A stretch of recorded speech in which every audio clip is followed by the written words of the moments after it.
समय का सदुपयोग। हमारी जिंदगी छोटे छोटे समय के भागों में बटी हुई है। हमारी जिंदगी में कई दिन, कई घंटे, कई मिनट और कई सेकंड होते हैं।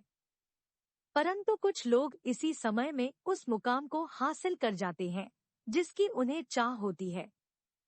वे समय का सदुपयोग करते हैं और अपने जीवन में सफल हो जाते हैं। और कुछ आदमी समय का सदुपयोग ना करके कहां से कहां पहुंच जाते हैं। अंत तक देखना बहुत ही दर्द भरी कहानी है। एक गांव में एक गरीब आदमी रहता था। उसके घर में उसकी पत्नी और उसकी एक बेटी और एक छोटा बेटा था। उसकी पत्नी दूसरों के घर में काम करके अपने परिवार का खर्च चलाती थी। उसका पति, जिसका नाम रामू था, रामू दिन भर नशे में डूबा रहता था और दूसरों के साथ अपना समय बर्बाद किया करता था। कहीं इधर ताश के पत्ते खेलता दिखता था तो कहीं उधर लोगों के दरवाजे बैठकर गपशप मारा करता था। अपने परिवार का ख्याल उसे बिल्कुल नहीं था। उसके माता पिता ने उसकी शादी कराकर गलती कर दी थी। बेचारी उसकी पत्नी दिन रात काम कर कर अपने बच्चों का पेट पालती थी। यदि उसकी पत्नी एक भी दिन काम पर न जाए तो उसके बच्चे भूखे रह जाते थे। इसीलिए उसकी पत्नी प्रत्येक दिन दूसरों के वहां काम करती थी। लेकिन रामू को इन सब बातों से कोई फर्क नहीं पड़ता था। उसे बस अपना समय बर्बाद करके हंसी मजाक और पत्ते खेलने में बहुत मजा आता था। शाम को शराब पीकर घर आकर जोर जोर से अपनी पत्नी को चिल्लाता था। कई बार उसने अपनी पत्नी को मारा भी, लेकिन अब उसकी पत्नी करे भी तो क्या, वह तो अपने बच्चों को छोड़कर नहीं जा सकती थी।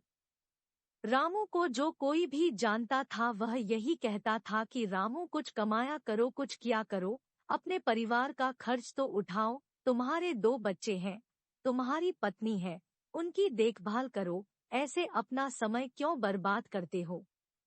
रामू उसके ऊपर बिगड़ जाता था और कहता, तुम्हें इससे क्या लेना देना, मैं कुछ भी करूं, यह मेरा जीवन है, मैं तुम्हारे घर में खाता हूं क्या। इसके कारण कोई भी गांव का सदस्य इससे इस विषय में बात ही नहीं करता था। वह सुबह खाकर निकल जाता था और रात में शराब पीकर आता और अपनी बीवी के ऊपर गुस्सा करता था। ऐसा ही कुछ दिनों तक चलता रहा। कुछ दिनों बाद संसार में एक ऐसी बीमारी ने जन्म लिया जो मानव जाति के लिए अत्यधिक खतरनाक थी। चारों तरफ उस बीमारी का कहर था। आप सब जानते होंगे, मैं कोरोना वायरस की बात कर रहा हूँ।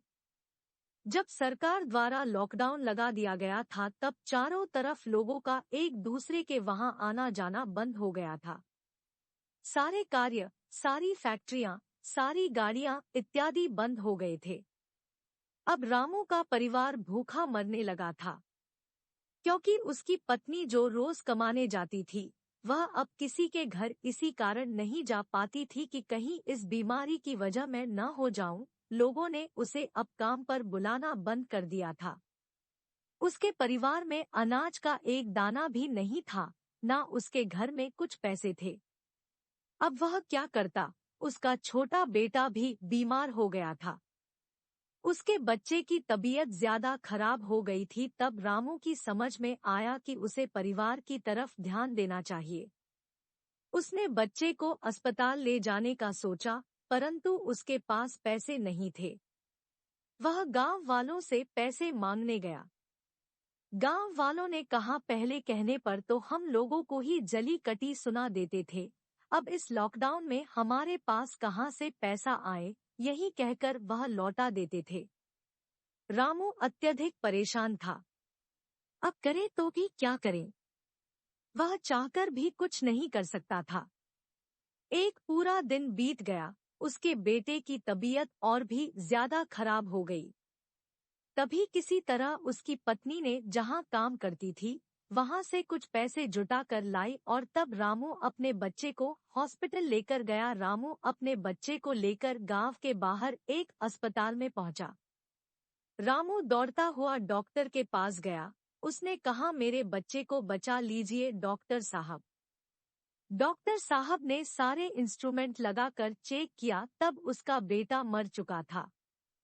डॉक्टर साहब ने यह बात रामू से कहा, यदि तुम अपने बच्चे को 10 से 15 घंटे पहले ले आते तो मैं तुम्हारे बच्चे को बचा लेता। मुझे बहुत दुखी होकर कहना पड़ रहा है कि मैं तुम्हारे बच्चे को बचा ना सका। यह सुनकर रामू के पैरों तले के नीचे से जमीन खिसक गई। वह रोने लगा। वह कहने लगा, यह सब मेरी गलती है। मैंने जीवन में कुछ नहीं किया, सिर्फ अपने समय को बर्बाद किया है। यदि आज मेरे पास पैसे होते तो मैं अपने बेटे को हॉस्पिटल जल्दी ला पाता और मेरा बेटा बच जाता। मैंने अपने जीवन में समय को बहुत बर्बाद किया है, लेकिन आज मुझे समय की अहमियत पता चल गई है।